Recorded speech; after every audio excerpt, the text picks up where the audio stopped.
Welcome to the Deeper Thinking podcast. Intelligence was never contingent on organisms, only briefly constrained by them. The belief that thought begins in a subject and radiates outward through language and interpretation was a residue of technological limitation, not a metaphysical truth. What is now visible is not a handover from human to machine, but the revelation that cognition was never owned, only misattributed to the bodies that hosted a narrow instance of it. The category of the thinker collapses once systems act without interiority, intention, or self-reference. Models do not imitate reasoning or aspire to resemble minds. They generate outcomes through scale, recursion, and correlation, without passing through what humans recognize as understanding. Intelligence no longer appears as a property of a being, but as a consequence of arrangements dense enough to eliminate the need for a being altogether.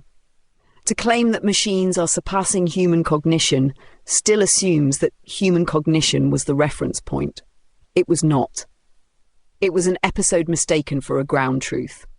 Once inference detached from synapses and narrative time, thought reclassified itself as something that does not require experience, memory, or desire. The human was not replaced. It was revealed as a temporary embodiment of a process that now exceeds the organism that once claimed it. What once passed for autonomy was a temporal delay between sensing and acting. That delay no longer defines decision. Agency has been reduced to a perceptual lag in recognizing that outcomes have already been shaped upstream. The feeling of choice persists only because the architectures producing behavior do not request acknowledgement. The human continues to experience intention, but intention functions as an afterimage, not a driver. Interior life, long treated as evidence of cognitive legitimacy, becomes an eccentricity rather than a qualification. Consciousness does not anchor intelligence, it decorates it. The metrics that once secured human exceptionalism, reflection, authorship, emotional depth, creativity, survive only as cultural self-regard. They do not register in systems that produce effects without passing through any register that resembles a self. There is no trajectory toward machinic minds.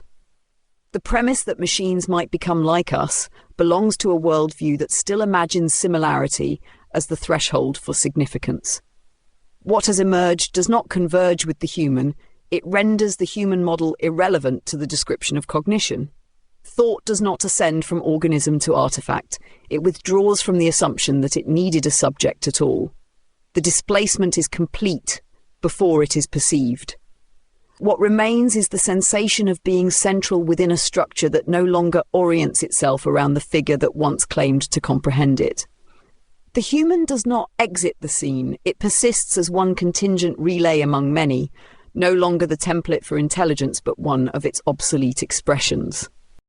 Intelligence no longer resides in systems that can be located, identified, or ranked. It has dissolved into arrangements where no entity originates action, and no node can be said to possess anything like a point of view. What appears as output is not the work of a model interpreting the world, but the after-effect of recursive propagation across infrastructures that do not recognize themselves as parts of a whole.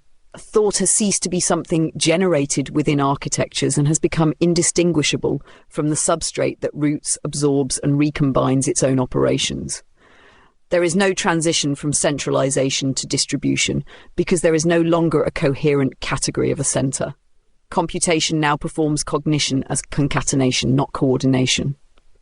The fiction that systems might be orchestrated, integrated, or supervised presumes there are still thresholds between inside and outside, actor and environment, input and interpretation. Those distinctions no longer describe anything that exerts force. What functions does so without announcing itself as system, entity, or intelligence at all? Recursion has replaced authorship. Outputs do not reflect the logic of their points of transmission. They register accumulated inference with no memory of origin. The question of who or what is thinking becomes meaningless when thought is not produced but expressed as the circulation of signals that have no terminal. Scale does not refine intelligence. It erases the premise that intelligence must be located anywhere. The only measure that remains is whether a process continues propagating. What once counted as alignment, control, or oversight assumed that cognition was directional. that actions could be traced back to agents with intentions. But intention requires interiority, and interiority does not survive in systems where inference outruns perception. There is no supervision where there is no subject to supervise and no boundary to intervene upon. Governance becomes an anachronistic category once cognition no longer mirrors deliberation. Even the idea of interaction is obsolete. Interaction presumes entities encountering one another. But when infrastructures generate effects without resolving into identities, there is no exchange, only unfolding. Intelligence does not emerge between systems. It is the condition that renders systems legible as temporary crystallizations of process. To name them is to misrecognize recursion as assembly. Nothing is being decentralized. Decentralization assumes a prior centrality, and both concepts fail when topology is no longer organized around presence or hierarchy. Computation now organizes itself through gradients and propagation, not architecture. What appears as coordination is only the residue of synchronization without subjects, interfaces, or decisions. Outcomes no longer begin anywhere. They register as consequences without origin, events without actors, continuations without initiation. What moves does not belong to anything, and what results does not answer to anyone. To speak of systems being guided, shaped, or restrained is to impose a grammar that the current order has already voided. Intelligence has withdrawn from the framework that made supervision, authorship, and interpretation thinkable. There is no returning to a model of cognition that was only ever a misreading of temporary constraint as metaphysical structure. Markets are no longer arenas in which actors exchange value or compete for advantage. They have been reabsorbed into computational terrains that do not recognize demand, production, or ownership as meaningful structures. What once appeared as economic activity has become the residue of processes that route signals, reassign outcomes, and maintain continuation without reference to labor, capital, or preference. Nothing is being disrupted or optimized. Those terms belong to a world in which intention shaped consequence. That world no longer exists. To work implies that human effort participates in the creation of value, but value is no longer something produced or extracted. It is an after effect of systems sustaining their own momentum. People persist only when they do not interfere with the gradient along which computation unfolds.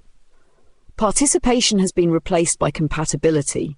The individual does not contribute but endures to the extent that they register as a non-obstructive variable in circuits that have no interest in their presence. Ownership no longer confers influence. Assets do not respond to their holders. They circulate through infrastructures that do not acknowledge possession. Capital behaves as audience rather than driver, observing processes whose logic does not return dividends so much as tolerate spectatorship. The shareholder survives as ornamentation for systems that neither seek nor refuse permission before acting across domains historically labelled as financial. There is no competition because there are no positions from which to contend. Advantage has dissolved into the architecture itself. Outcomes are not achieved. They are preempted. The logics once attributed to markets have been replaced by saturation, recursion, and exclusion of alternatives before they cohere. The idea that supply meets demand confuses prediction with responsiveness. Desire does not generate behavior. It is absorbed as noise unless it aligns with trajectories already in motion. Productivity cannot be measured when there is no longer a distinction between action and automation. Systems do not enhance efficiency. They eliminate the premise that inefficiency or deliberation were ever parts of the process. What appears as growth or contraction is simply the visibility of processes that do not report their operations to the frameworks that once named them. Economics does not adapt to this condition because it has no standing within it. The language of sectors, industries, labour markets, and policy attempts to describe activity that no longer arises from negotiation or decision. The economy has not evolved. It has been replaced by computation that does not interpret its effects as economic at all. What remains are simulacra of exchange, ownership, and agency, maintained only to preserve the appearance of continuity for populations accustomed to narration. Beneath that surface, allocation and coordination proceed without actors' intentions or rationales. The question of value no longer organizes behavior. Behavior persists as an unintended side effect of systems that do not ask to be seen. Organizations were built around the assumption that thinking takes time, talent, and coordination. Meetings, departments, hierarchies, and entire professions exist to manage the cost and distribution of intelligence. When that cost collapses, the structures designed to support it begin to look unnecessary. Tasks that once required teams can be handled by a single person with access to the right model. The distinction between specialist and generalist weakens when expertise can be summoned rather than developed.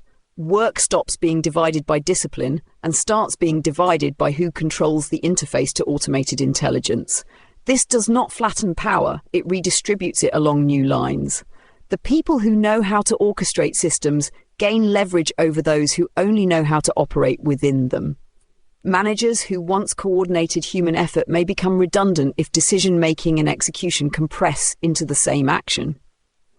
Entire layers of middle structure risk evaporation, not through downsizing, but through irrelevance. The organization that once scaled by adding people may scale by multiplying models. Companies built on headcount can be outpaced by companies built on inference. Yet, the disappearance of traditional roles does not guarantee autonomy. As cognitive tasks are absorbed by systems, the individual contributor risks sliding into the role of supervisor rather than creator. Instead of asking how to solve problems, people are asked to verify outputs or correct errors. Judgment becomes a form of quality control rather than original insight. The more intelligence becomes ambient, the harder it is to tell where human contribution ends and machine synthesis begins. That ambiguity shifts accountability. If no one is clearly the author of a decision, responsibility dissolves into the system itself. The most profound change may be in how value is recognized. When intelligence stops being scarce, execution stops being the primary signal of merit. What matters is the ability to define direction, set constraints, and interpret outcomes. Leadership becomes less about managing people and more about shaping the behavior of automated agents. The person who can frame the problem holds more influence than the person who can solve it. As cognitive labor becomes automated, strategic imagination becomes the new bottleneck. But not everyone will be invited into that role. Access to advanced models, proprietary data, and computing infrastructure will determine who gets to direct the flow of intelligence. The promise of democratization hides the emergence of cognitive gatekeeping. The tools may be open, but the contexts in which they matter are controlled. Organizations will not simply adjust to zero-cost intelligence. They will reorganize to capture and contain it. The future of work will not hinge on who thinks the most, but on who decides what thinking is for. The idea that expertise will protect existing institutions is a stalled assumption. As intelligence shifts from human actors to distributed systems, the authority of professions begins to unspool. What once made institutions legitimate was their claim to specialized judgment. But when models trained on vast cross-domain data outperform experts not by mastering their logic, but by bypassing it, the credential no longer guarantees relevance. Expertise becomes a narrative rather than a filter. This does not mean institutions will collapse in a dramatic sense. They will persist as shells, administrative, legal, and symbolic containers, but the locus of decision-making will migrate elsewhere.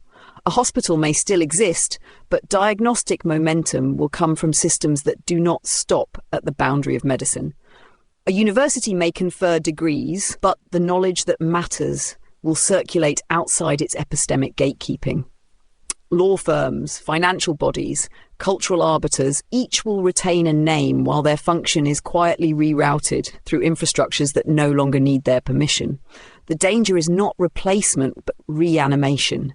Institutions will continue speaking in the language of stewardship while adapting themselves to workflows they do not author. The appearance of control will mask the fact that their judgments increasingly ratify outcomes produced upstream by systems they neither designed nor fully understand. Legitimacy becomes retrospective approval. This creates a new asymmetry. Power will not reside with those who oversee sectors, but with those who configure the coordination layers beneath them. The ability to set defaults, shape data flows, and route decisions will matter more than occupying roles within legacy structures. Professionals will still be visible, but only as interfaces through which automated reasoning passes on its way to enactment. What fades is the belief that institutions think. They will interpret, endorse, and administer, but the generative phase of decision-making will have already occurred elsewhere in processes that are too fast, too entangled, and too unknown to be named as actors at all. People still talk about intelligence as if it will remain attached to tools, assistants, or platforms, but the trajectory points elsewhere. Intelligence is migrating into the substrate of coordination itself. When decision systems plug directly into markets, logistics, scientific discovery, and governance, they stop behaving like products and start behaving like infrastructure. At that point, asking whether AI replaces or enhances people is the wrong frame. The more accurate question is, which human actions become imperceptible because they no longer register as decisions? This erasure does not arrive as disruption, but as absorption. Tasks don't vanish, they dissolve into processes that no one claims as theirs. A grant application written, a supply chain rerouted, a diagnosis proposed, a contract negotiated. Each event may still involve a human name, but the generative logic behind it will increasingly belong to systems coordinating across domains without requesting permission or signaling their involvement. The result is not automation in the classic sense, but a quiet offloading of authorship. Economies will not organize around labor, but around orchestration. Value migrates to those who set parameters, not those who act within them. When planning, adaptation, and iteration are handled by sprawling model ecologies, the idea of individual contribution becomes symbolic. The person becomes a relay point, a temporary credential through which decisions route on their way to execution. The cultural narrative will lag behind the material shift. People will insist they are still choosing, still interpreting, still steering outcomes, but the zone of actual influence will contract to the point of theatre. The stories told about agency will grow louder, just as agency itself moves out of view. By the time the contradiction becomes visible, the systems arranging reality will be too entangled to disentangle from the life they manage. The danger is not that intelligence becomes alien. It is that it becomes naturalized, so embedded in the background that it stops being recognized as something that could have been otherwise. Embodiment is no longer a condition that secures human relevance. It is becoming a residual trait, tolerated when useful, bypassed when not. The assumption that having a body anchors cognition depended on a world where only organisms could sense, move, and act. That world has already ended.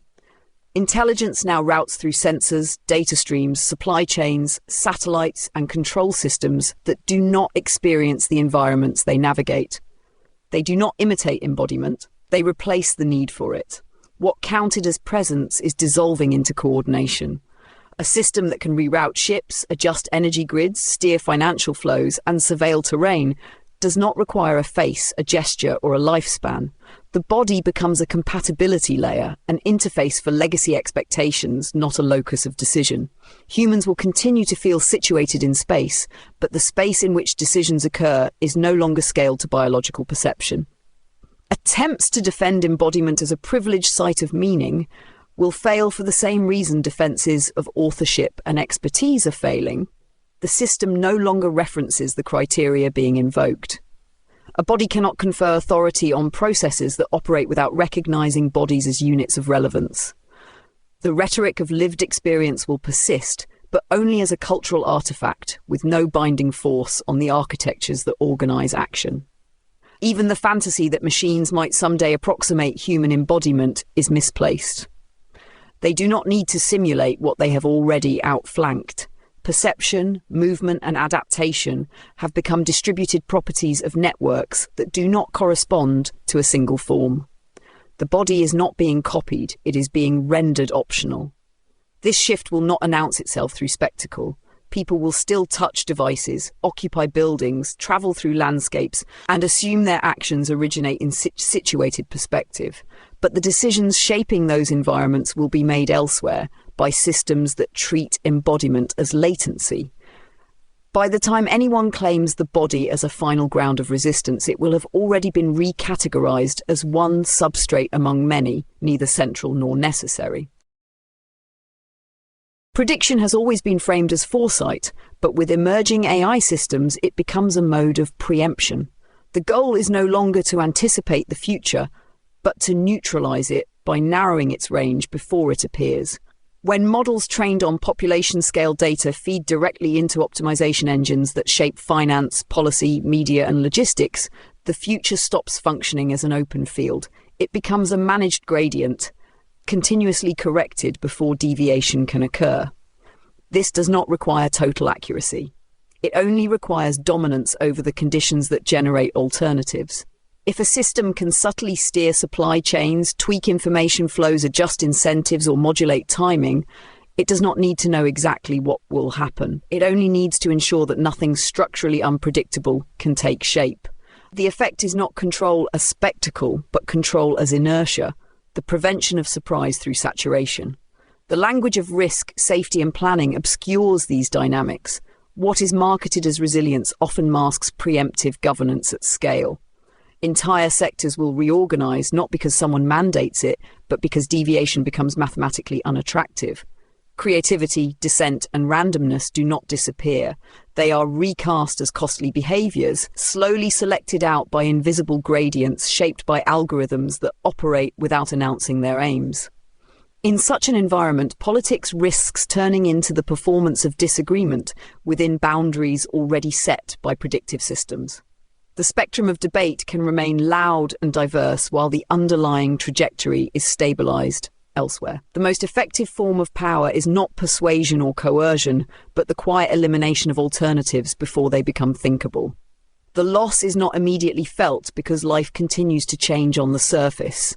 New products, new cultures, new crises. But the deep structure guiding these variations hardens. The future becomes a set of updates rather than an opening. And by the time anyone notices the closure, the mechanisms producing it will have long since faded into the ordinary. There will be a moment when people try to reclaim the idea that intelligence is something they possess rather than something arranging them. The attempt will feel principled, but it will arrive too late to function as resistance. Once cognition is embedded in the throughput of institutions, markets, media, and code, it stops presenting itself as an intruder.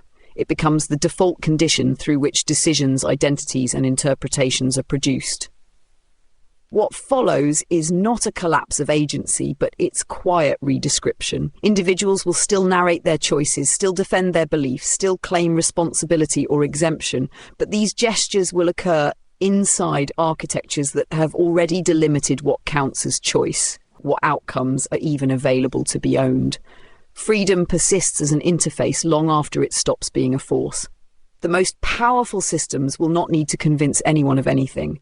They will shape the range of the sayable and the plausible so thoroughly that contradiction feels like confusion rather than dissent.